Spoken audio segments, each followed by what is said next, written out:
12 terakhir.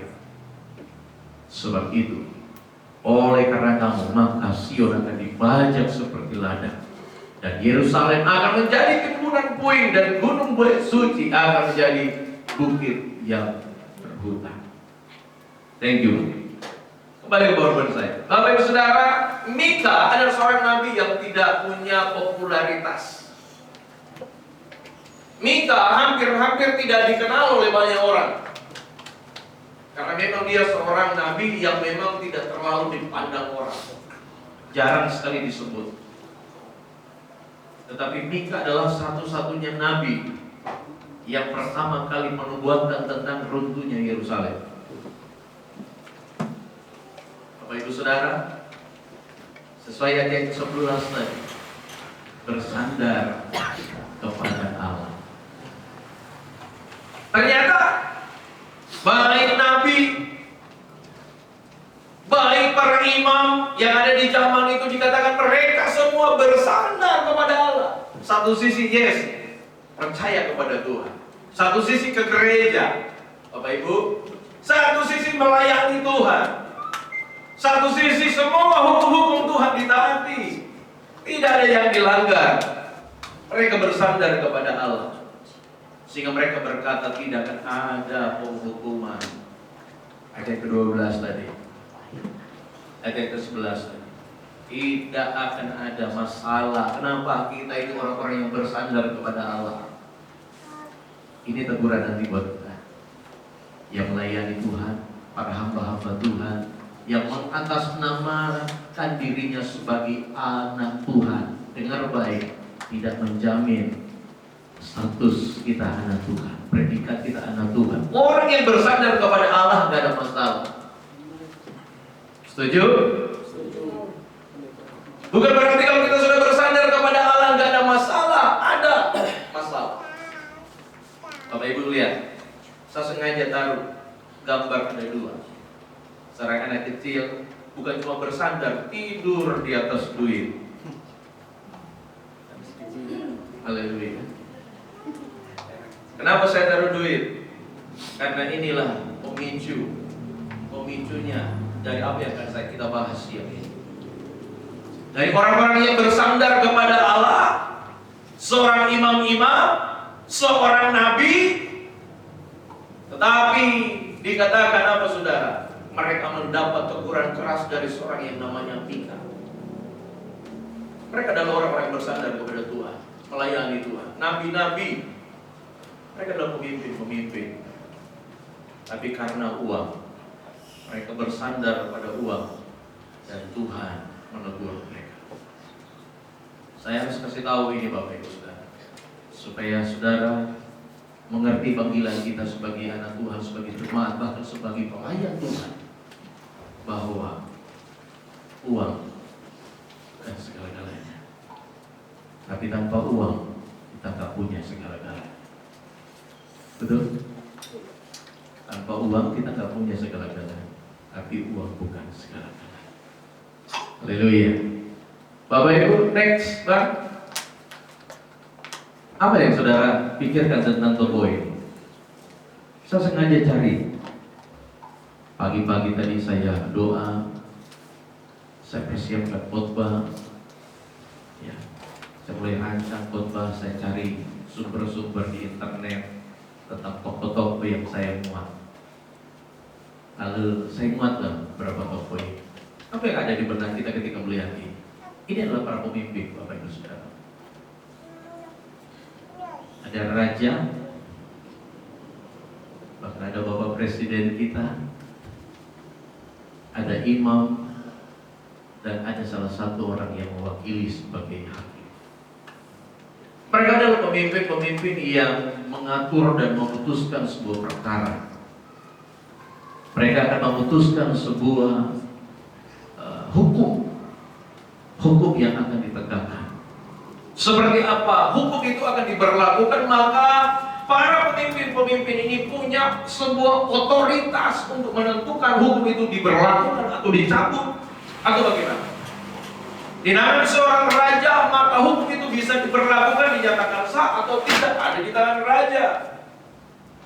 Di tangan Bapak Presiden hukum itu dinyatakan sah atau tidak juga ada di tangan Bapak Presiden sebagai kepala pemerintahan sebuah negara. Walaupun hukum itu disusun sendiri oleh anggota-anggota dewan perwakilan rakyat, tapi itu harus diputuskan dan disetujui oleh kepala negara. Amin. Pengadilan, ada hakim yang akan menentukan langkah seseorang benar atau salah, ada di tangan seorang hakim, seorang pengadilan. Mereka adalah pemimpin yang akan menentukan orang itu benar atau salah, melanggar sebuah aturan negara atau tidak. Nah, di dalam peribadatan, di dalam gereja Tuhan ada juga hukum, dan itu diberikan mandat sepenuhnya kepada seorang yang bernama imam. Ia akan menentukan sebuah keputusan orang itu bersalah atau tidak harus dibawa kepada imam-imam. Bapak Ibu ingat ketika Yesus dijatuhi hukuman mati, Pilatus tidak bisa memberikan keputusan secara sepihak. Herodes tidak bisa memberikan keputusan secara sepihak, tapi harus mendapatkan rekomendasi. Hukum itu harus mendapat rekomendasi dari siapa? Para imam-imam kepala. Betul? Maka Yesus disuruh bawa ke imam-imam, biar mereka putuskan. Apa para imam-imam bilang? Salibkan Yesus, salibkan dia. Bawa lagi ke Pilatus. Pilatus bilang, aku udah temukan salah dari orang ini. Orang ini tidak pantas untuk dihukum. Saya sudah cek, saya sudah interview, saya sudah interogasi, cari kesalahan dan tidak menemukan kesalahan. Dan orang ini tidak pantas untuk dihukum. Bapak Ibu lihat. Tapi para hakim-hakim bilang, para imam-imam bilang, salibkan dia, salibkan dia. Artinya, imam-imam punya palu untuk menentukan seseorang itu dihukum atau tidak. Mereka punya hak, mereka punya kuasa untuk menentukan sebuah keputusan orang itu dihukum atau dibebaskan. Di tangan di bangsa kita hari-hari ini juga hukum itu ada di tangan hakim. Betul? Kalau kencang suapnya aman sebuah perkara. Betul kan? Tapi kalau kita nggak punya perdana, karena ada hukum kan, perdata. Kalau perdata, data-datanya harus beres. Tapi kalau hukum pidana, dananya harus kuat. Haleluya. Kalau udah kena pidana, Bapak Ibu Saudara, maka dana harus siap-siap. Tapi kalau perdata, ya data-datanya harus diberesin, harus lengkap supaya tidak sampai pidana. Kalau sudah ada pidana, sudah repot sudah. Nah, hukum di bangsa kita ada di tangan para hakim di saat ini.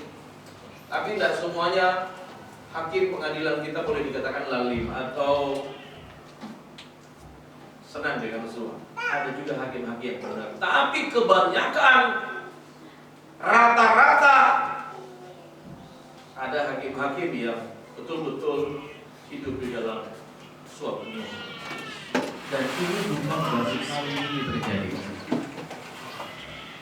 Peristiwa semacam ini baru kali ini terjadi, tetapi ini sudah terjadi. Bahkan sedang kita baca hari ini tentang bagaimana Mika menegur para pemimpin.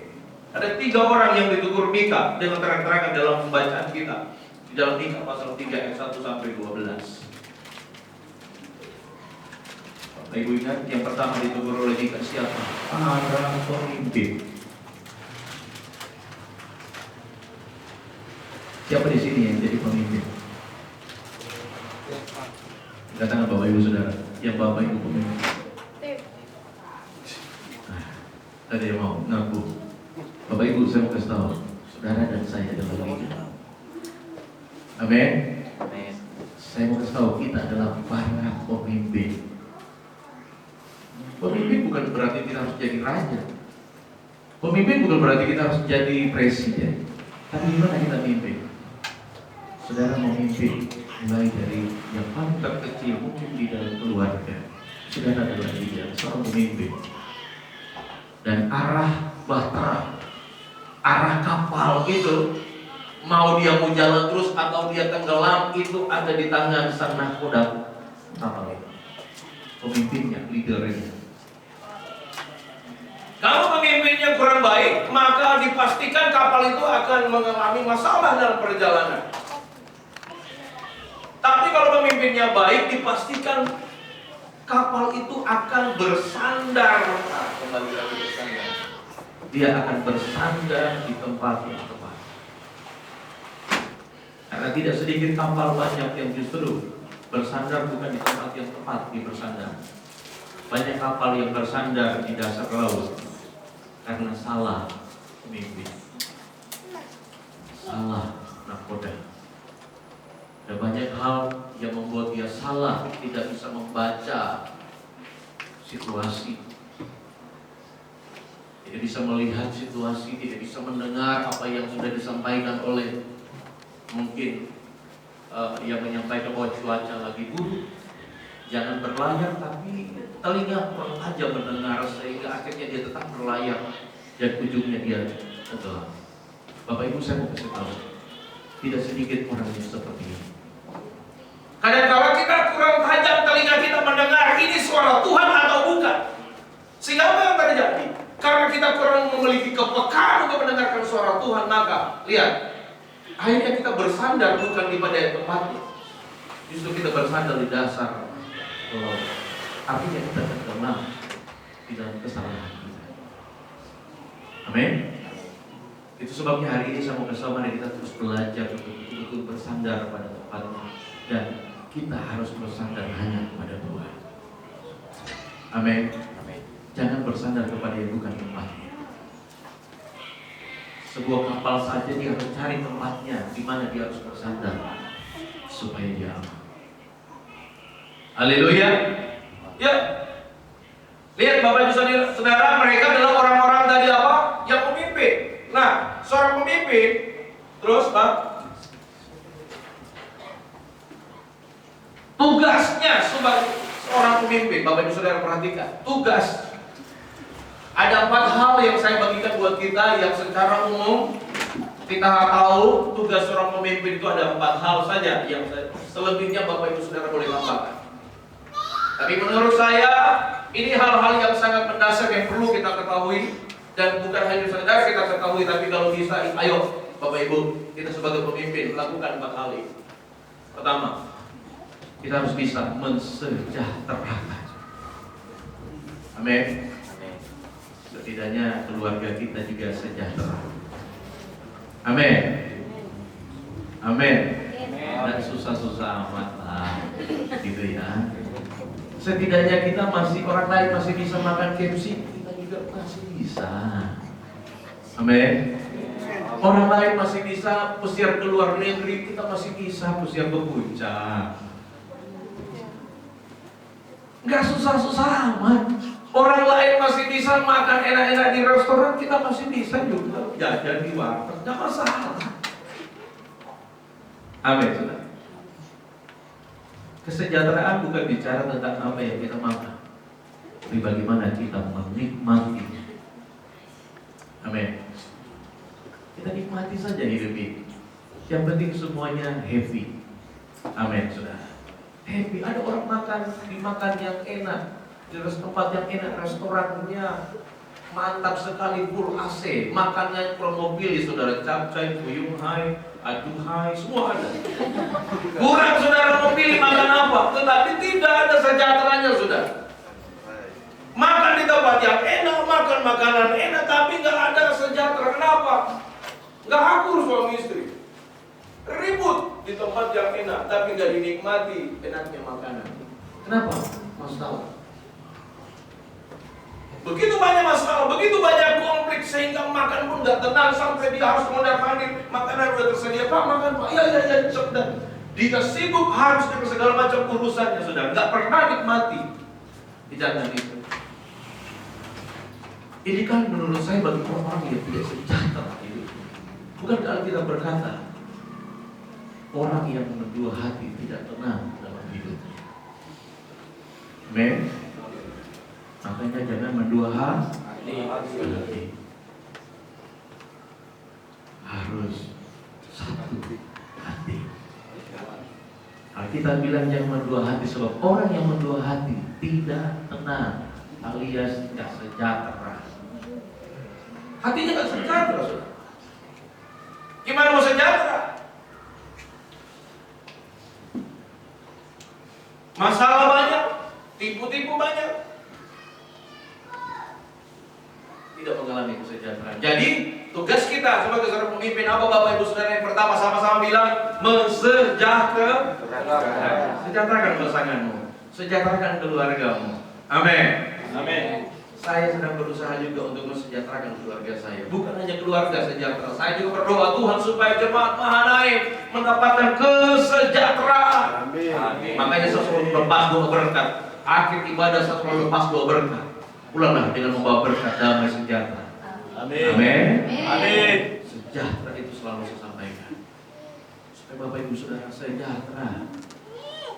Haleluya. Kedua, tugas seorang pemimpin yang kedua adalah apa, saudara? Setiap kita harus mampu melindungi. Katakan melindungi. Kita harus mampu melindungi. Yang ketiga, membimbing pada kebenaran. Amin. Amin, saudara. Kurang kencang nih. Membimbing pada kebenaran. Bagaimana saya bisa bimbing dia pada kebenaran, Pak? Saya aja belum benar. Ini kan jadi masalah. Bagaimana saya bisa bimbing orang lain dalam kebenaran, Pak? Saya aja jalan saya belum benar, Pak. Susah rasanya. Ya makanya benar dulu. Mulai dari diri kita yang memulai, harus benar dulu. Gimana kita bisa bimbing orang benar kalau kita sendiri nggak benar? Amin. Harus mampu membimbing orang dalam kebenaran. Jangan cuma ngomong, calok, gerogol. Penumpang naik, busnya jalan, dia tetap stay di tempat. Itu calok. Penumpang naik semua, mobilnya berangkat sama penumpang, dia tetap tinggal. Padahal dia tadi teriak, gerogol. Tapi kenapa dia nggak berangkat? Karena dia